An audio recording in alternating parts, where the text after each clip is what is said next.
21 episodes and almost over a year. That's something.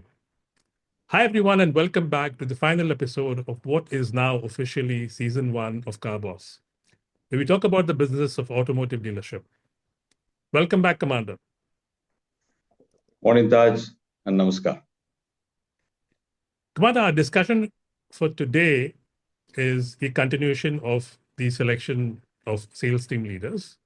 And we want to talk about the imperatives of making a successful team leader. Team leaders can make or break teams depending on their professional competency. What are your suggestions to achieve this professional competency? Yes, if you recall in our last episode, I mentioned about what should be the modus of selection of the team leaders, because that's the most important. You select the right person.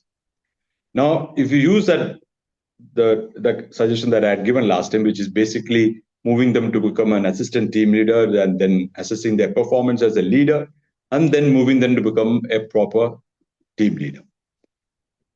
People who come through this channel of selection, what I found was in terms of professional competence, that means hardcore selling abilities, they will be excellent because they are performing sales consultants who have been doing this for 3 or 4 years and more. So as far as hardcore selling skills are concerned, there would be no deficiencies in these people because they will be very good in soft skills, they'll be good in product knowledge, they'll be good in processes. But those team leaders who probably have not come through this avenue or this stream of selection, then they must make sure that they are very good in terms of soft skills, product knowledge, and in terms of processes.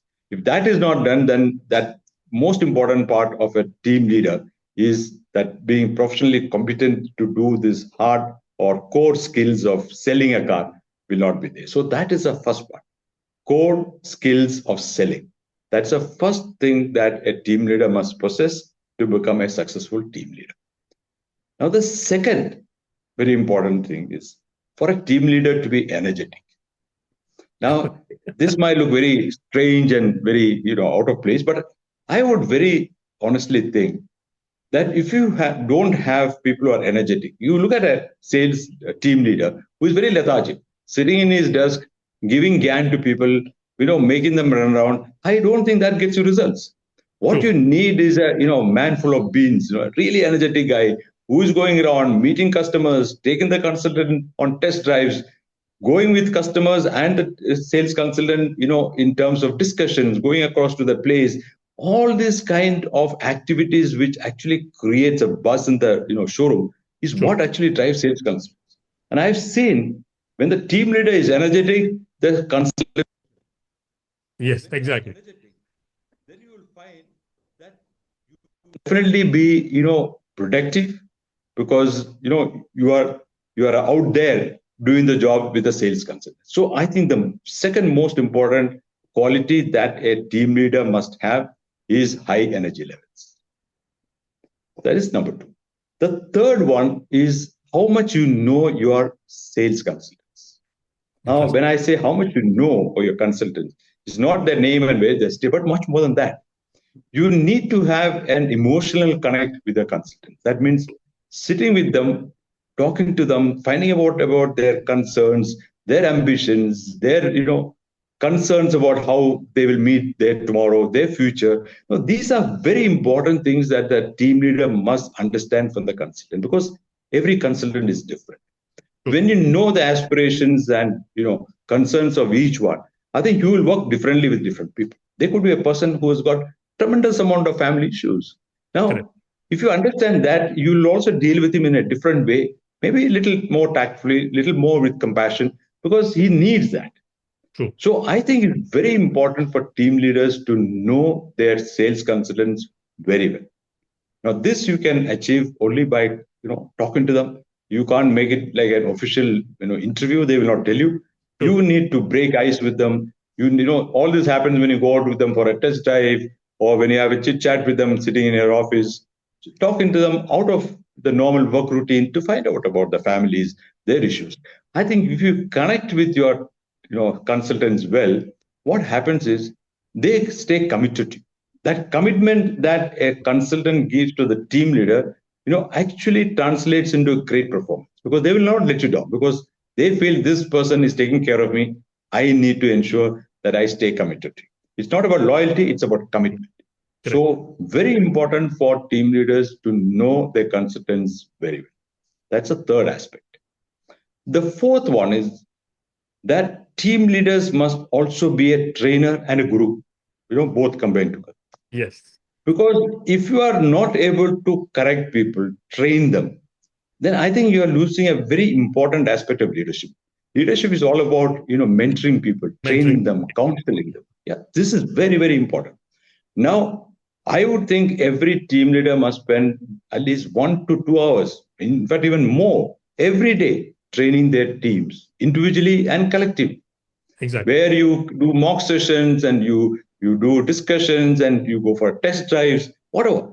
Very important for them to very good in terms of soft skills, terms of product knowledge, yours and the competition, plus also the processes. So if you conduct training daily to your team members, you will find one is they become very competent, which means they will do definitely well in sales. The second more important thing is their respect and their, the way they view you is completely different. There's a lot of difference between looking at a professional and looking at a teacher. So you become both Correct. a teacher and a professional. True. So very important that you need to be a good trainer for your consultants.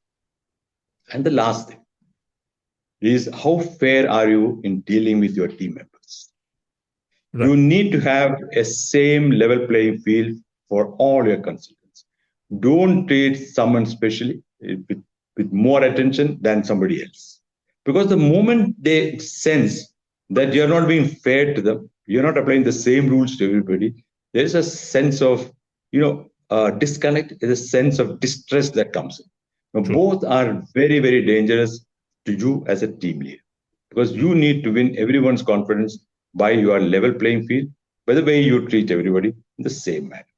So these five aspects of leadership, in terms of professional competence, in terms of energy levels, in terms of being a trainer.